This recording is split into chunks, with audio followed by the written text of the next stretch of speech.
today, and there will be some online speakers, but we've also got some face-to-face speakers, and we will be having Q&A.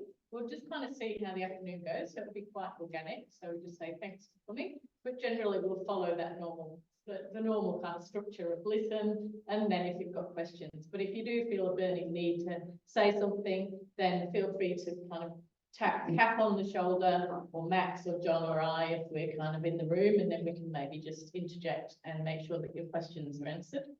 I will, of course, first acknowledge that we're meeting on Aboriginal land, that the land was never ceded, that we're here on Wurundjeri land, and I pay my respects to elders past and present.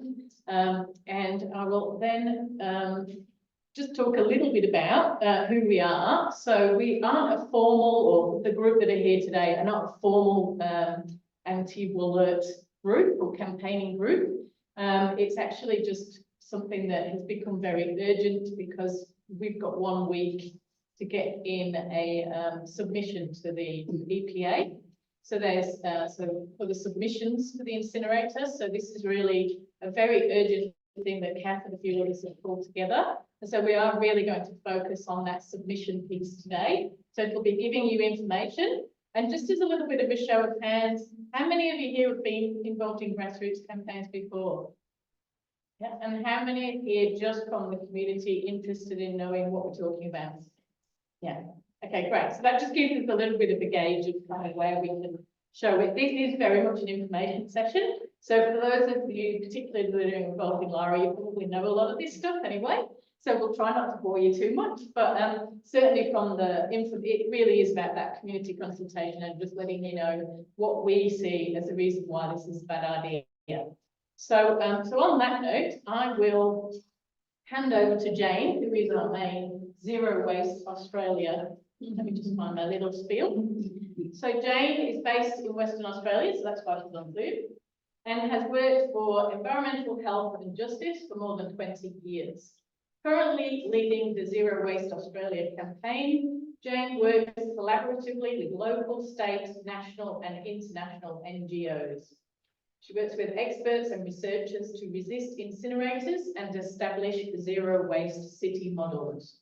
As a core member of the Break Free from Plastic movement and long-term member of the Global Alliance for Incinerator Alternatives, Jane works to address the systemic failures driving the global waste and plastic pollution crises.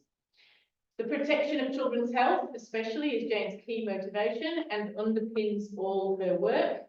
She was awarded the Sunday Times Pride of Australia Medal for Environmental Activism in 2007. So Jane will speak for around 20 minutes, and then we'll have also Julie, who's in the audience today and has been running one of the campaigns in the local community. And then we'll have some Q&A and a little bit about how to actually put a submission in. So that's going to be the structure of the afternoon. As I say, any questions, feel free just to raise your hand and one of us will kind of come over and have a little whisper to see how we can help. So over to you, Jane. Thank you very much for that introduction. I hope you can hear me okay. I'm just going to... We have to get this speaker. Okay, I'm just going to go to share screen if that's okay, so that I can share my presentation with you. Is that okay? Yeah, we're just trying to sort the speaker out, Jane. It's a bit loud.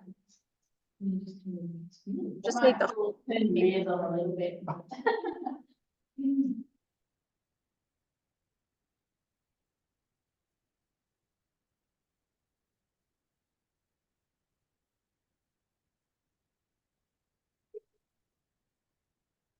That promising?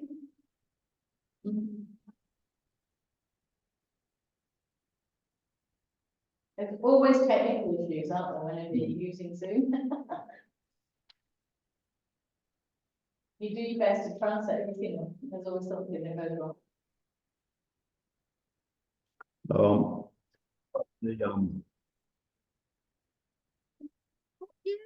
The PC's down, but I can't get a Bluetooth connection to the external speaker at the moment.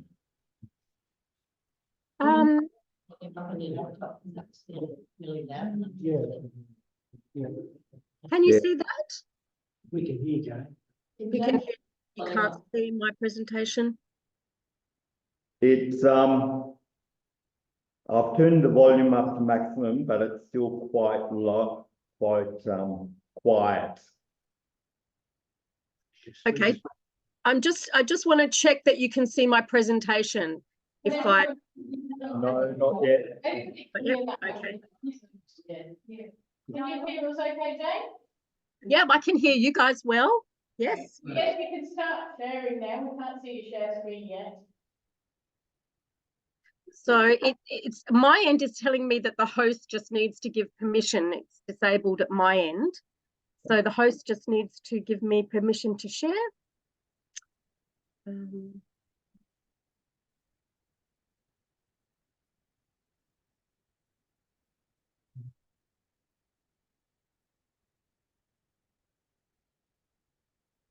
We've also got Rob and Craig within that will be speaking as well. I might just put that. We haven't got it.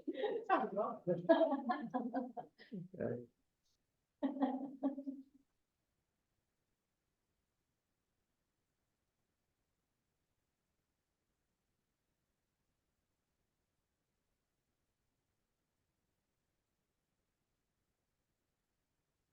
This is one up on the EPA information session in Wollert, where they didn't have any audio visual service at all. Yeah, Yes. somehow, Yeah. minimize the,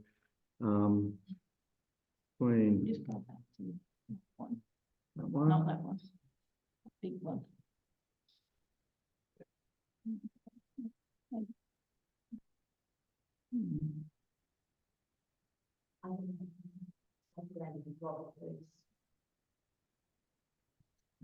Okay, we'll do a bit of a swap while we sort out our technical issues. Sorry, Jane, we're actually going to jump to Rob and get Rob to talk. We'll sort out the technology and then we'll move back to you in a minute. No problem.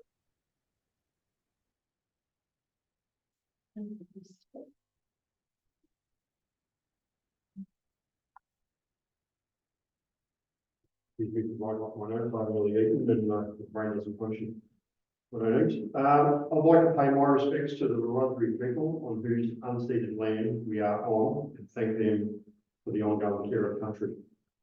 Thank you to the Northern Incinerator organisation for their invitation to speak here today. I recognise the emotion, physical and mental labour that goes into supporting and organising such an important community group as this. I'm Robert, one of the founding members of No Toxics Incinerator, a Hume community group that fought against the proposed incinerator in Craigieburn about 4 years ago. Thankfully, we were successful in our campaign, and I wish you the same. There will, of course, be some differences in this application to what we faced in Craigieburn. But I hope some of the strategies we were able to use and put in place will be helpful to us. The application for the waste incinerator in Craigieburn was within a couple of kilometres of residential buildings, such as schools, businesses and childcare centres, retirement villages and aged care facilities. In fact, derogatively, the proposed Wollert incinerator is all but a couple of kilometres from where the Craigieburn incinerator was proposed. In our case, the applications was not made by a company that was established in the waste incineration industry or in the waste management industry, period. So in what I'm saying there is they were just off the street, decided to create a business. They had no background in it. The state government planning minister bypassed the need for Hume City Council's approval by changing the overlay on the land to negate the need for council involvement, which is pretty much the case that we have here, I believe. This left us with limited avenues of addressing it with the actual council. I couldn't help but notice that the state government's planning minister has contemptuously given the approval and made changes that Cleanaway has sent out one of its pamphlets, which again appears to provide a streamlined automatic approval process as long as it meets the EPA's requirements and set guidelines for waste incinerators that have been met. We understand that the Whittlesea Council is currently under administration, and that will cause difficulties in lodging protests and having issues addressed by councillors themselves. So much for the democratic process.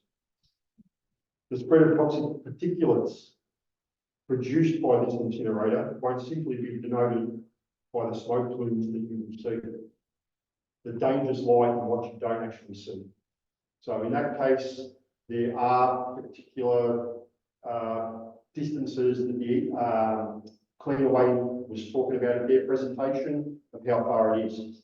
You're only going to see a smoke plume because of the amount of moisture that's in that actual air. When that moisture cools, that cloud disappears, but it doesn't mean that the particulates don't travel further, which they actually do. So don't be bluffed by the smoke will only go 10, 5 kilometres, whatever it is. Depending on the winds, that stuff's going to travel for tens of kilometres, guaranteed. We understand that, oh sorry, I read that, my apologies. The spread of toxic particulates produced by the incinerator, we should be usually concerned. But this application has been made by Cleanaway, who themselves are very proud to state that they are the largest waste management company in Australia. Unfortunately, they are very far from the best waste management company in Australia. There have been serious concerns with their operations in the United Kingdom in regards to the same facility and what they're talking about. There have been a consistent history of breaches, non-compliance and exposure events within their operations within Australia. There have been fines issued. Unfortunately, under our current pathetic state and federal legislation and regulation scheme, these fines are laughable and definitely not punitive that force the operators to improve their practices. The EPA is toothless in the face of the waste crisis that we are in. Cleanaway's existing 4-track record does not inspire any confidence that they will manage this facility with any integrity or credibility. We are clearly seeing a strong governmental movement towards incineration throughout Victoria, but we are not seeing any serious plan for these incinerators' future obsolescence. So what I'm saying with the obsolescence is everything has a lifespan, and as we can see with the likes of Hazelwood and everything like that, the facilities will continue to go and go and go. The technology isn't implied. There's lots of talk about best practices, and we've already got a track record within Victoria, Australia as a whole, that we don't always introduce those best practices, let alone adhere to them. At the recent Cleanaway information session I attended, the contracted engineer to Cleanaway stated that European incinerators had an average life of 30 years. But Victoria isn't Europe. Just as businesses and Victorian EPA sure as hell doesn't come anywhere close to meeting the much vaunted European Union EPA standards. We are not seeing strong waste reductions, legislation and policies from either the Labor or Liberal parties. Sadly and pathetically, both the Labor and Liberal parties openly support incineration in Victoria under the auspice of waste to energy. And why wouldn't they? The stupendous amount of money that's involved after all. Nor are we seeing any serious legislation, policy, strategies or growth within the recycling industry. And we aren't seeing any dramatic increases in the industry's recycling capacity. So we've all been through the recycling crisis that we had. This is supposed to be the answer to it, but we're not negating waste where it's actually being produced from day one. We need to mitigate that, which will mitigate the actual waste problem that we have, but the government and businesses' answer to it is to burn everything.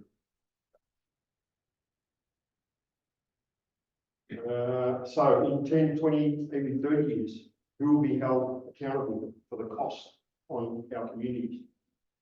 The risks, the impacts that these facilities pose, I can't but help but think and reflect on the poor asbestos victims and what they went through with the hideous company Jane Bremmer. Sure everyone remembers the James Hardy stuff with the asbestos. James Hardy's problem to it was to make promises and move their entire headquarters, monetary offshore, and they just wiped their hands, or they attempted to wipe their hands of their responsibility. There's only two things that Labor and Liberal politicians know: money and hubris. Whilst business will take care of the money, I strongly urge you to confront the politicians' hubris. Email state politicians and tell them their obsession with these toxic incinerators as a means of magically fixing Victoria's waste problem will cost them your vote at the next state election. Take the time to talk to every resident association, community, sporting group, religious organisations, schools, childcare centres and local businesses. If they support you and reach out to the people, to their people, it's a lot of work that will be done for us. I really commend you for fighting this battle. I truly appreciate the commitment of those willing to represent and stand strong in the community. The reality is this is a political fight rather than a planning objection. The more signatures you can get on the petition, keep sending letters, emails, making phone calls to your councillors, members of parliament and the ministers, hold them to account. Keep following them up. We found in our case, the more we kept at them, the more they realised that we weren't going to go away. As our campaign became known in the community across Victoria, then it became a concern to the politicians and the councillors. They need to maintain their reputation and their credibility. And we found maybe not open support, but not blatant dismissal of our concerns. The sad reality is that most of them, in reality, is all but the vote, and they will do whatever is needed to maintain the support within their community. Again, I want to thank you for giving me the time to talk here today. I just want to say how impressed I am with the community that is doing this. As I said, we've been there, we've done it, we know how hard it is to organise something like this. The reality is we're fighting a corporation that is, let's face it, supported by legislation that is denoted by the actual government of the day. And as I said, both Labor and Liberal are both on board. They've openly stated they think this is the best thing since sliced bread.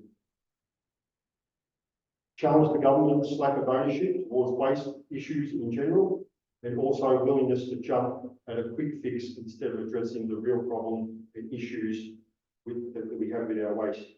I understand the battle you have ahead of you, and just want to commend you on taking a stand and doing what you are doing. It's important to keep, It's important to keep taking care of yourselves and each other, to draw boundaries when you need to. Our campaign, whilst being incredibly hard work, also led to opportunities where we met the most amazing people and gained ongoing incredible friendships with people we admire and value. Again, I wish you every success and thank you for the opportunity to be here today.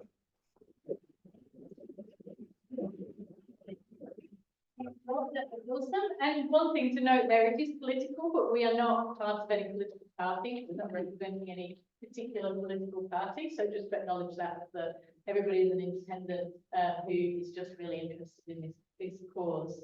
So we've managed to get the slides working. Jane, can you hear us now?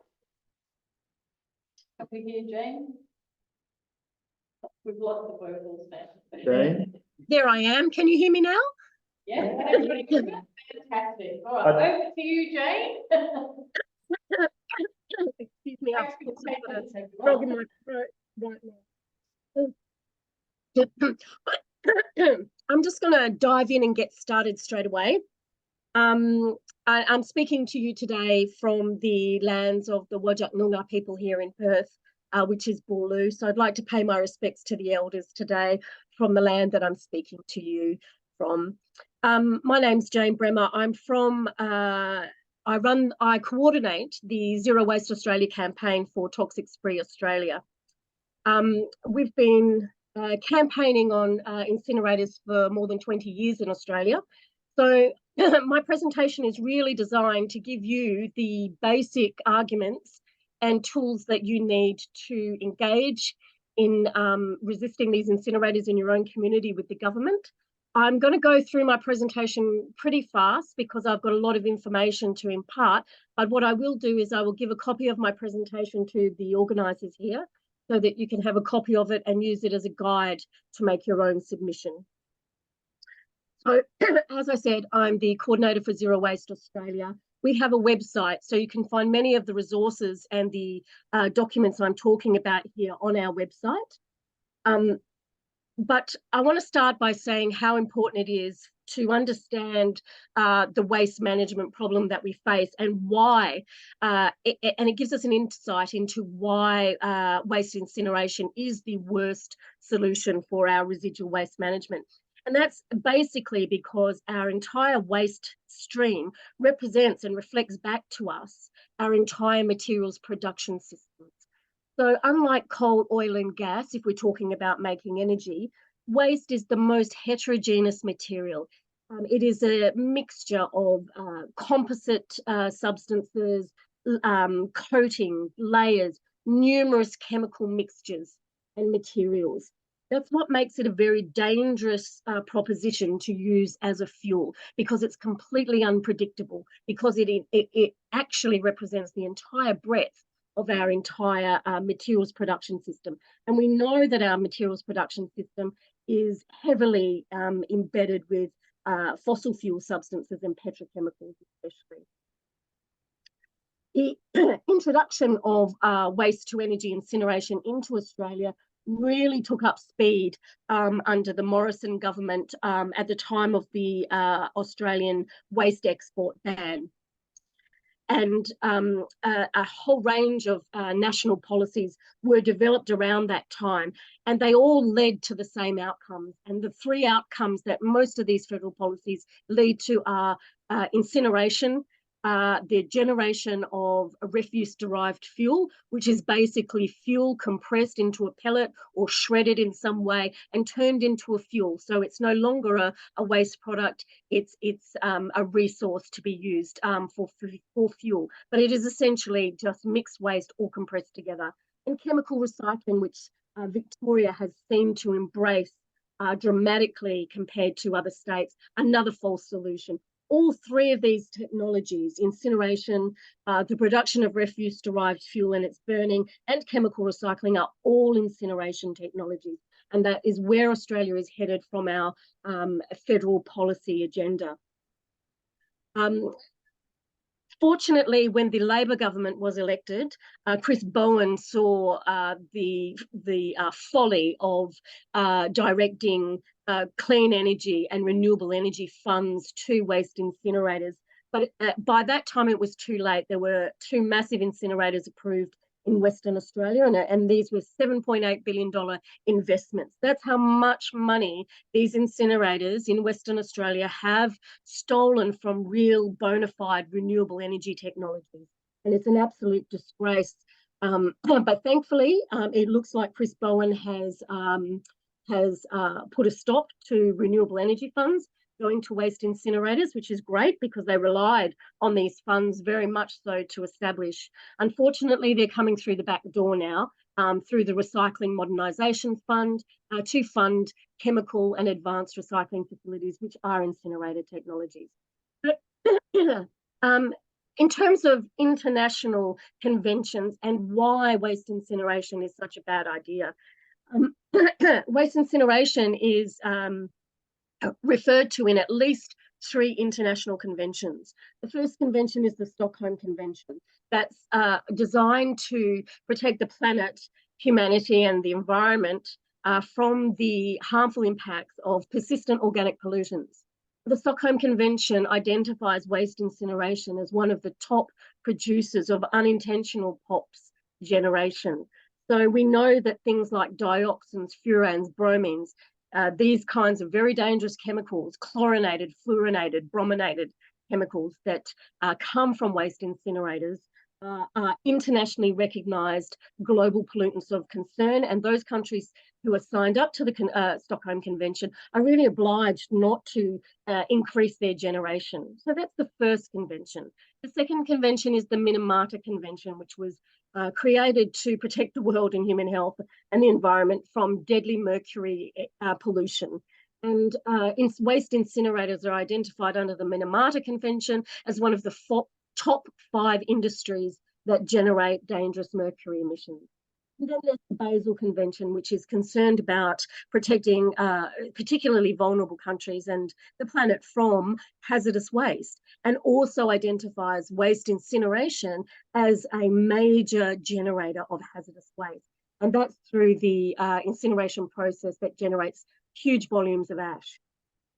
Why is this particularly of interest to Victorians, and why should you really be angry about the introduction of waste incineration in Victoria specifically, is because unlike other states in Australia, Victoria is not requiring these projects to undergo full environmental impact assessment process. And under the Basel Convention, it clearly states that waste incineration must have environmental impact assessment processes. So the Victorian government's not paying attention, and the federal government's not paying attention to their international obligations under these 3 conventions.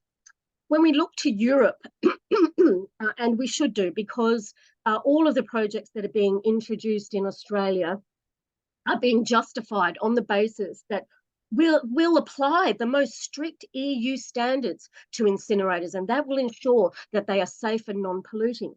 Well, the European Commission, in its directive to all of its member states, recommends, and this is back in 2017, that to all of their member states that they should decommission old incinerators and not build new ones. So it's clear that the European Commission's agenda, and indeed much of Europe, is heading towards a future that is investing in recycling, reuse, and a circular economy, and not incineration. So these claims that are often put forward, and you'll hear them, especially in Victoria, is that Europe is not increasing its incineration capacity. And another reason Europe's not doing that is because one of their latest taxonomy reports classifies waste incineration in the same category as coal and nuclear power, and has removed all renewable energy subsidies and funds for the industry as a result, recognising that waste incineration is one of the greatest threats to the circular economy. The type of incinerator that's predominantly being put forward is the mass combustion incinerator, which has been around. It's not a new technology at all. It's been around for decades. In this diagram, you will see that it really is a series of moving grates that go over a fire. The waste is picked up in a bunker. It rolls down these grates. Lots of unburnt material fall through the grates and become the bottom ash. And you can see from this diagram that this part here from the boiler, this entire part here, is the air pollution control unit. So in recent times, incinerators have been required to upgrade their air pollution control units because of the serious pollution, the persistent organic pollution that they produce. And so the bulk of an incinerator now is in fact its air pollution control systems. And they form the most expensive part of the incinerator. In terms of the types of emissions, they emit the full range of serious air pollutants, from nitrous oxides right down to persistent organic pollutants. And these all come with serious environmental and public health impacts. What isn't regulated, though, by incinerator regulatory oversight, and even in Europe and the US, are nanoparticles. And we know that incinerators emit nanoparticles, and we know that those nanoparticles represent the full breadth of nanoparticle size pollution that the incinerator generates, and can even synthesize new novelty nanoparticles. These nanoparticles also represent a global threat to the environment, because There are no air pollution systems that can effectively capture them. They travel long distances and they penetrate deep into our lungs. In fact, it's already being picked up. Nanoparticles being picked up in the human body. They bypass the normal defense mechanisms of the human body, go straight into the organs and straight into the blood. The reason why these projects really are under such scrutiny is because of the disproportionate impacts that they impose on children. And there's a lot of misinformation hidden in the world of risk assessment, but what I can tell you is that risk assessment does not account for the fact that children are not merely small adults. Their bodies do not operate the same way as adults do. They are still developing, and while they're developing, they actually inhale, ingest and absorb more pollution compared to adults. Interferes with their development processes. They don't have the toxics elimination processes yet developed to deal with these types of pollutants, and those children in utero are the most vulnerable. So when we talk about setting the best standards for environmental health and protection, we talk about setting those at the level of children's environmental health, because when you set strict standards for pollution and environmental protection and health protection at the level that's required for children, you're protecting everybody. You're setting the best standard. We know that incineration comes with significant quantities of highly toxic ash. In fact, it's at least a quarter of the throughput of waste that goes into the incinerator comes out at the other end as highly toxic fly ash. That's the ash and all the pollution that's captured in the vast air pollution control system and what comes out of the bottom. There's a lot of talk about reusing bottom ash in construction materials, but it's not happening in Europe. And what they find is that that bottom ash as well is full of toxic chemicals. But incineration ash is highly hazardous. It escapes easily. You'll hear all these fantastic claims that they can be reused. In Europe, it's not being reused. They're being buried deep in salt mines. And in Eastern Bloc countries, you can see that the ash stockpiles are easily airborne, and this has caused many contamination issues around incinerator plants. We also know that science is changing and merging rapidly, and we know that PFAS is found in the incineration ash, but also being found in the air emissions. And this is PFAS has been identified as a persistent organic pollutant as well. And we also know that incinerators are not getting rid of plastics, they're actually generating microplastics into the air. There's a whole range of health studies available to refer to. Australia wrote the most recent systematic review. That was the Australian Public Health Authority. That's a great review to refer to because it concludes that there is no safe incinerator, basically. And this really is at odds to the narrative and the information that the industry puts out. We've got the Public Health Association of Australia telling us that there is insufficient evidence to conclude that any incinerator is safe. Yeah, Mr. Mark Standback, who has been on our Waste Management Authority for decades and is the head of Hitachi Zosen Innova, which is the globally leading technology provider for incinerators, just refers to a bit of a few heavy metals, mostly zinc, a bit of inert dust, and really doesn't speak truthfully about the impacts of their industry. And yet they get a lot of airtime in the media with our government and with our regulators. And now we hear our regulators saying exactly the same thing that industry is saying, and it's completely false and misleading. You've got Mr. Kirkman from Veolia saying that we just need to convince the public that there aren't any problematic air emissions. But we know that the Public Health Association has warned that incinerators should not be located near food production, or that food grown near an incinerator should be avoided. And that's very wise advice, because evidence in Europe shows that around incinerators there have been a number of significant dioxin pollution events. This one is particularly large, and this is in Lausanne in Switzerland. And they have the same problem as just been raised in Paris. The French health authorities have told 12 million people now not to eat their backyard eggs or produce because of the dioxin emissions from their very large incinerator. And community groups in France that have been working on this, our colleagues at Toxico Watch and 3R in Paris have documented more than 7 hours that the Ivry incinerator was not monitored for dioxins, and they believe that this was the cause of the contamination. We issued a press release on that. You can find that on our Facebook page and here in the slide. But what do we get from the Australian government? And in Australia, we get a nice picture of a building, a nondescript building. There's no stacks. There's no evidence of any kind of pollution. And yet we know in Europe, our colleagues at the Arnica organisation have documented the numerous fires and explosions that happen all over Europe.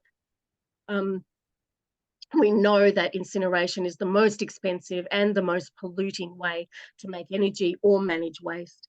And our recent report, which is on our website, we asked the question, what is the best way to manage Australia's residual waste? And if you don't know what residual waste is, just quickly, it is everything in your red bin and more.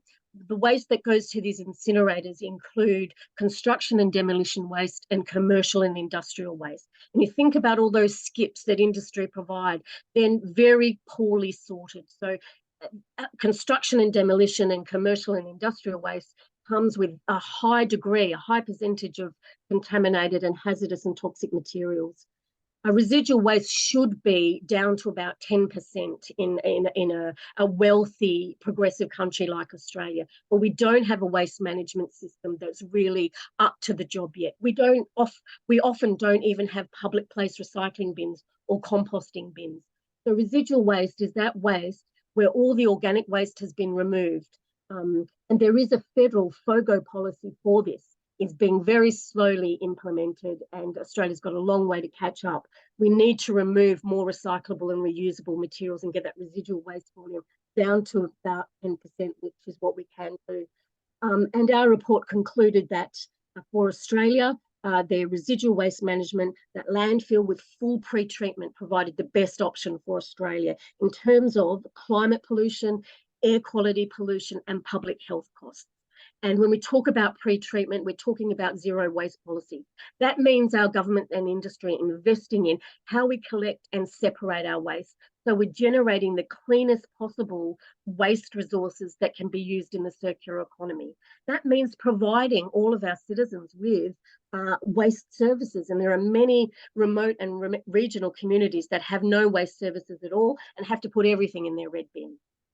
We know that there is no social license for this industry in Australia, and there have been numerous communities all over Australia fighting to stop these proposals. So you are not alone. You, in fact, have a very large body of communities to support you.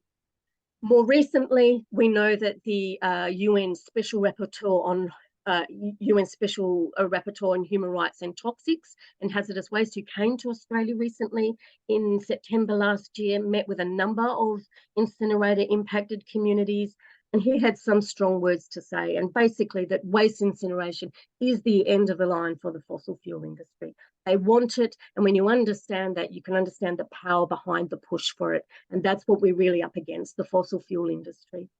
And he singled out incineration as one of the greatest threats that Australia is facing. And you can find the mission statement, his press release and our press release on our website.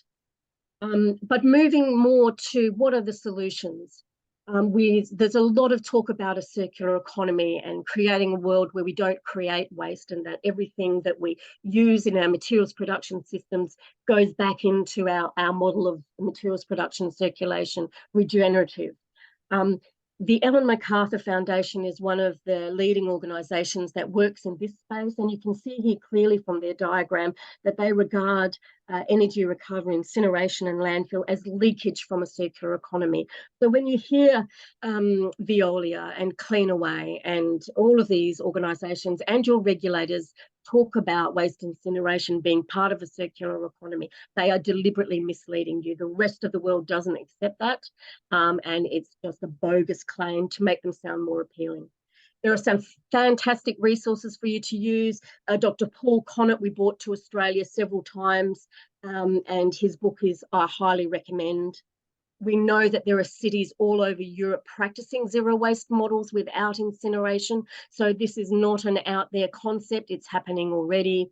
And we know that there are a number of technologies that can deal with our residual waste other than incineration.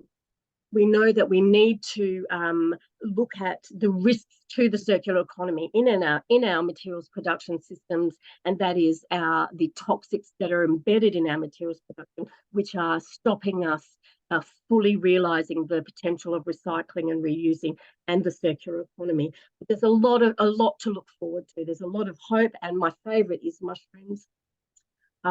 You can find our report, which is still as relevant today as it was when we wrote it in 2013, and the associated fact sheet that goes with that on our website. So I know I've spoken very fast and probably gone way over time, so thank you very much, and I'm happy to take questions. Right on time, Jane, so that's fine.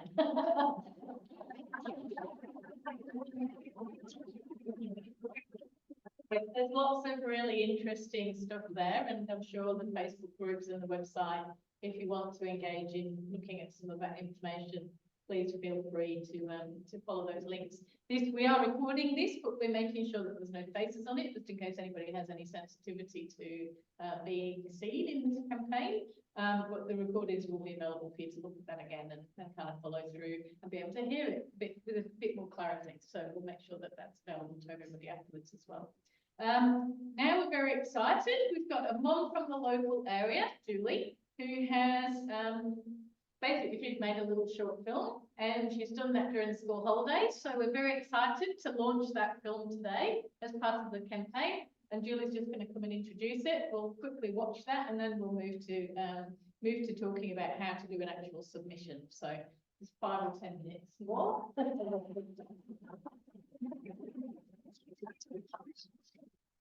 I'm Julie, and I'm a local. I moved to Wollert in 2014.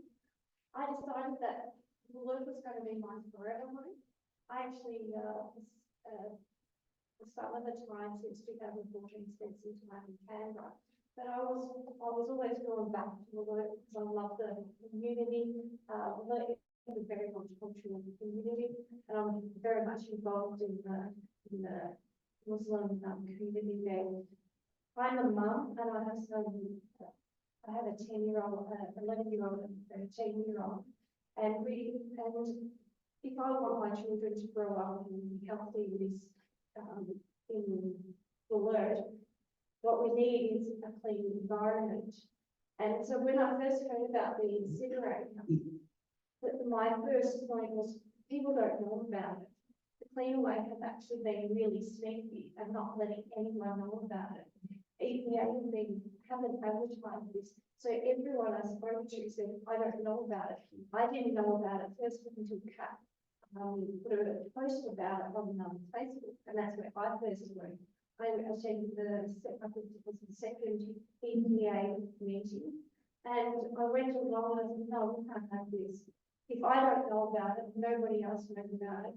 And the purpose of the petition which I also created was to get as many people involved as possible and know about it. And every time I spoke to someone, it was, I didn't know about it. This is shocking. We can't have this in Wollert. And so that was my motivation for creating the petition. And now we are a couple of weeks into the campaign. We're nearly on 1,500 signatures, but I still don't think that's enough. Right? I still don't think that's enough. So what I did is I took one step further, and I created a little video about Wollert and about Summerhill, which you're watching just at the moment. And we'll put this on Facebook, and that's to get more exposure for the submission and the petition, so we get a lot more signatures. And with your help, more people will know about it, because you're all here because you want to support the to go against the incinerator, but you can also spread the word. You can also put in the submission, and you can also, I believe probably most of you probably sign that petition anyway, but have a look at my video.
Then, the adoption, where the proposal of an incinerator threatens our community's health and environment.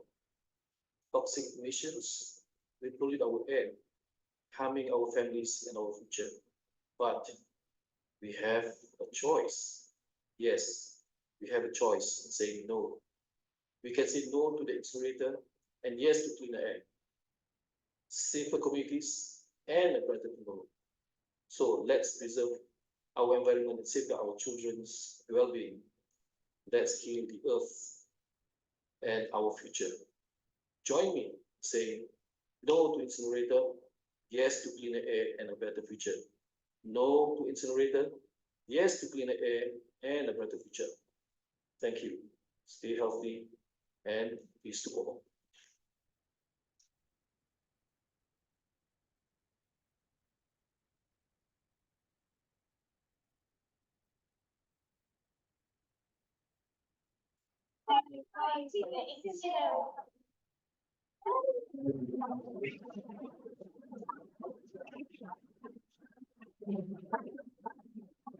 Julie, congratulations for everybody making that film.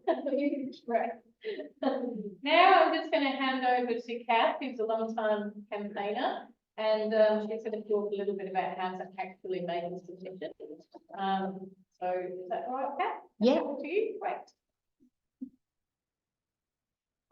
And I'd also like to acknowledge the traditional owners of this land and thank everybody for coming here and participating in this community meeting.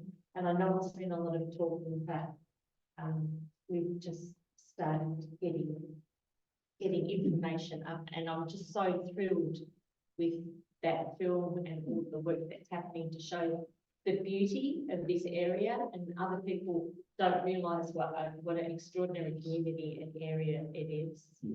This campaign is a huge one, multifaceted. We're talking with business, developers, real estate, shareholders, as well as community. So it's multifaceted. And as Rod was saying before, we have to talk to our politicians. The EPA process, they've made it a bit of a tick and flick to pass it, but at every point, if we show that we're not just going to accept it, it makes it that little bit harder for Cleanaway to pretend they've got community support, which we know they haven't.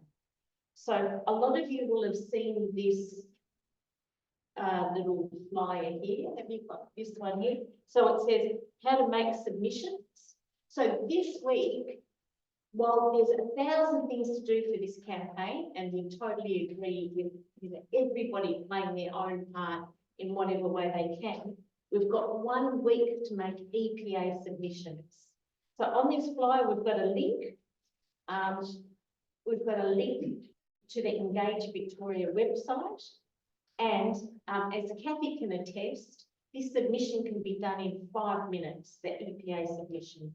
So you just click on the link, go into the submission, they get your details, but all information published is de-identified, so they're not allowed to show who's written submissions. And then they've just got questions. Are you concerned about air? Are you concerned about water quality? Are you concerned about noise? And you just say, yes, yes, yes. Then they say, what do we do about it? And we say, don't build it.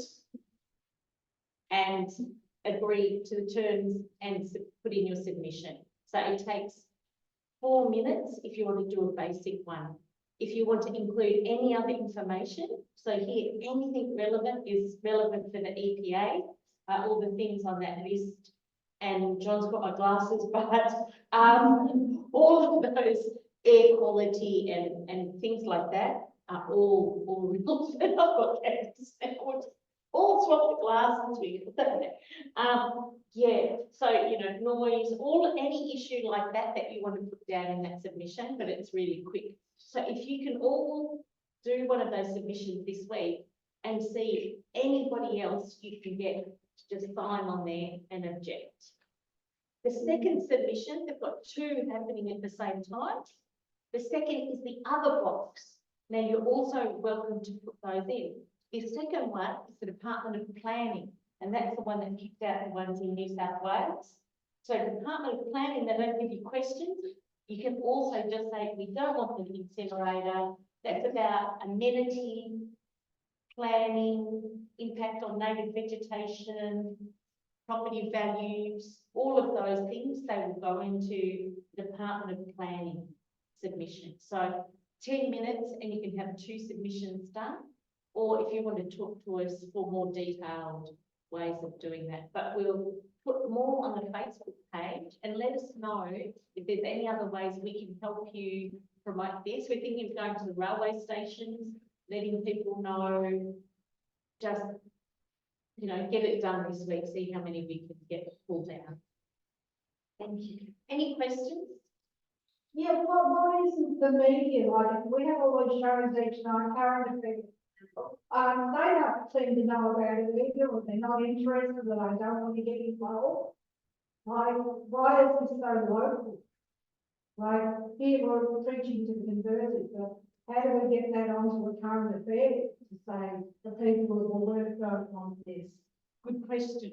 So It's if you know of anybody who's connected with there, that, We contacted currently. Yeah. Yes. yeah. Yeah. There you go. We got on currently, Yep. and a local celebrity who you might know, Katrina Tree. You know Katrina. She changed the night. Yeah, better mind. Yeah.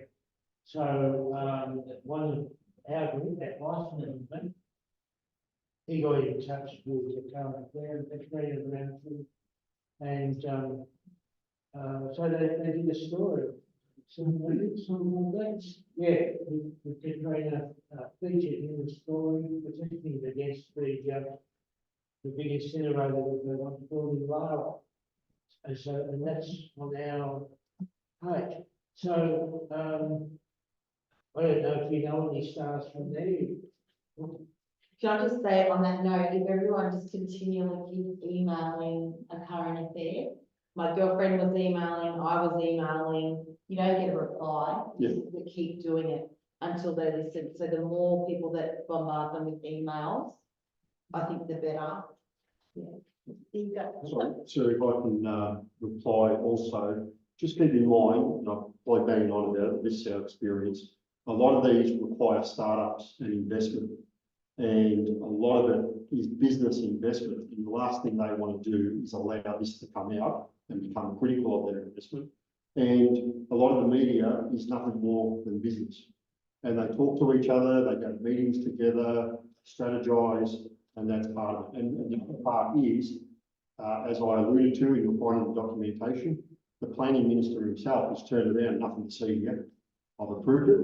Whereas if it had been gone through the proper case of Parliament and all that sort of stuff, then we would hear about it because it's openly exposed. And look, I'll sit down now so we can take all questions. The planning minister hasn't approved it. He's given an environmental effect statement. So he's allowed that first level. There is a long way before. Yeah, sorry, it gets I'll talk about my take there. Yeah, oh, sorry, because I just want to be clear here. Yeah. It hasn't been given Yes. any level of approval, this project. So that's why we need to knock it on the head and make sure it doesn't. Yeah. May I say that the planning minister and her name is Sonia Kilkenny, it's not a Kilkenny. What she has done is excuse your project from an environmental texture. Yeah.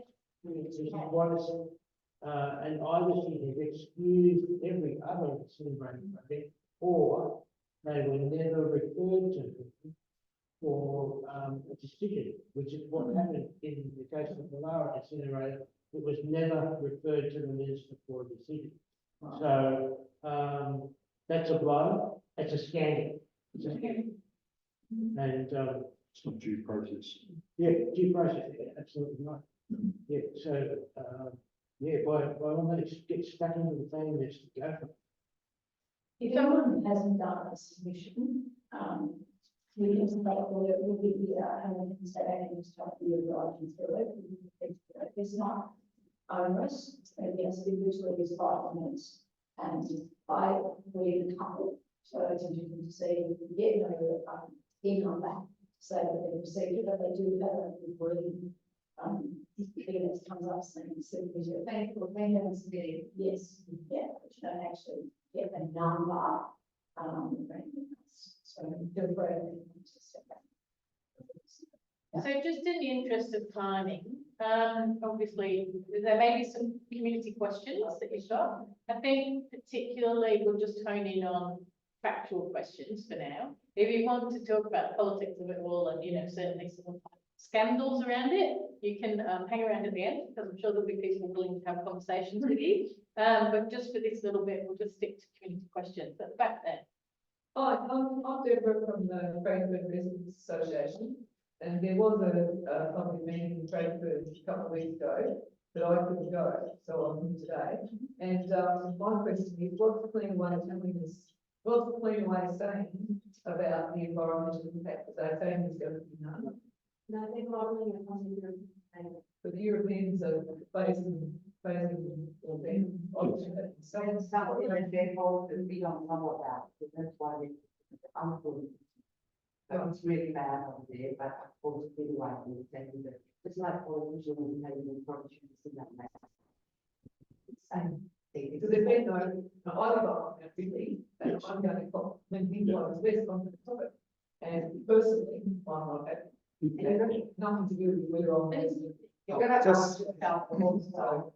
Sydney said no, even the EPA said no, they never acted about building the incinerator thing, so Yes. why do they think that we're so stupid? Exactly. Have it down here. But Okay, why choose an area like Williamston when we are council is going on for the inspection? So hold on, just in the interest of making sure that we don't flip all over, I'll just make a point to you. Put your hand up, I'll come to you next, put your Matt. Because the Cleanaway information, their application, basically their line is that, look, there's already pollution in the local area, in the air. We're just going to add to it a little bit, but it's an acceptable increase. That's what their line is. Yeah, that's, Wife's argument, yeah. it's a rhetorical question, as Julie pointed out. Like I moved out here to get away from suburbia, live on the edge. I'm from the country originally, but I've lived in Melbourne 50 years, but I've always come from the suburbs. So those of us who live out in the edge because we like being out here where there's more country and there's more trees and there's more fresh air, what gives the government full stop the right to tag us with the incinerator? What have they built in Rapporteur? Sorry, Rob, hold on, just over here. Jane, can you hear us okay? Because I want to direct this to you, because this is one of my primary concerns in my submission. I'm Lara Incinerator, I'm from Cleanaway Communities. And unfortunately, what Max just said is the problem is the data shows how much our air is already polluted, and this is just adding a fraction in part of the pollution to the overall burden, because we already burn in our backyards, in our industry. So my concern is how do we go back to them? Because every question we've thrown at them, they've got a response. They're using the latest technology. The Paris contamination is long-standing. The new facilities studies show there's no impacts, significant impacts. Well, how do we go back to them on that one? The first thing to say is that Cleanaway has no experience with waste incineration. They don't operate incinerator projects anywhere in Australia. So that's the first thing. The second thing to acknowledge is what your state government is doing. And I didn't get to touch on it in my presentation, but it really needs mentioning now. And that is that your state government is legislating for this industry to be included in Victoria. So the Southeast Metropolitan Regional Council has now become a business entity. So they can act like a business to procure and purchase incinerators. The legislation also enshrines the Alpine region as a designated area for these facilities. Your waste to energy policy and your circular economy policy gives incredible powers to the head of Recycling Victoria. So Recycling Victoria has become the state agency that's responsible for the waste management infrastructure that Victoria follows. He has incredible powers to nominate any location in Victoria as a strategic waste infrastructure area. And he's already done that for the Southeast Metropolitan region and the Alpine region. So in terms of taking issue with your state government, my recommendation is you must go to your Premier and your Environment Minister. We recently made a submission on this legislation. It is the most poorly written legislation I have ever seen. It confuses terminologies. It looks like a 10-year-old wrote it, frankly. And we wrote a very strong submission to your state government regulator about that. But this is what's driving the problem in Victoria. So you need to go to the heart of the problem. And that is you need to take this issue to your Premier and to your Environment Minister and demand that those pieces of legislation be immediately revoked. The head of Recycling Victoria is an ex-South Australian EPA head. What I can tell you about South Australia is that they are the waste burning capital of Australia. South Australia pretty much turns their residual waste into refuse-derived fuel, I think I mentioned, and they're heavily invested in a massive company that manufactures that in Australia and in Malaysia, where they export a lot of our residual waste as process-engineered fuel. So he brings that experience to your state and has given the authority to run the entire agenda and incredible powers.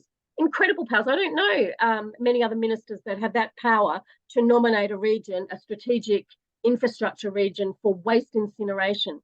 They don't call it waste incineration, obviously. They call it different terminologies, advanced waste processing, a whole range of, but the risk is waste incineration. Those other technologies aren't happening. They may happen in some of these precincts. That's the other thing to look out for. This is an agenda that's also being pushed in New South Wales and across Australia, actually.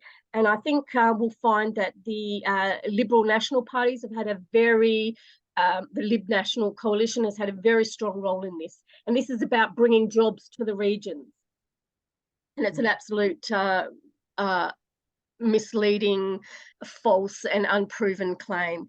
All of the jobs are in zero waste industries. The fewest jobs are in waste incineration, and waste incineration kills all those other industries. So I would be taking it to the top. And this really is the legislation, your circular economy legislation and your Waste and Recycling Act. This is really driving this and gives your government the powers to do what they're doing. So you need to go there and work really hard to have that revoked. That's what we're trying to do on your behalf. We've written to your Premier and your Environment Minister about that. We've had no response, and we probably won't get a response. But this is the thing to take to the media. The broad community in Victoria is not aware of this. This has all been instigated without full public civic engagement consultation. I think there's an important point there about civic engagement, and I think the next steps really for this room, I can probably understand there's a ton more questions, but we are going to run out of time today. Feel free to hang around a little bit, and thank you very much, Jane, for that response. I think the first step is probably acknowledge the Facebook page where the information from today will be put up on the Facebook page, so I encourage you to go there. Just hang around and do a submission if you'd like to do that. But really think about that civic responsibility and some of the steps that you can take to engage in the community. Those Cath's here, Max is here, we've got John and Rob. They'll all be able to help you with some actions that you can take if you want to hang around and tap them on the shoulder. Quick sort of hands up for any, there was really a bit of a, we're going to do a bit of a co-design because I think, as Cath has already pointed out, there's nobody kind of leading this as such. Cath probably the closest to it today, but I don't think you're really putting yourself as the leader, are you? So it's really just that bit of a discussion point about what any of you would like to do next and how we might take some next steps. So my suggestion would be we draw people to the Facebook page, for example. Anybody else got anything to throw in?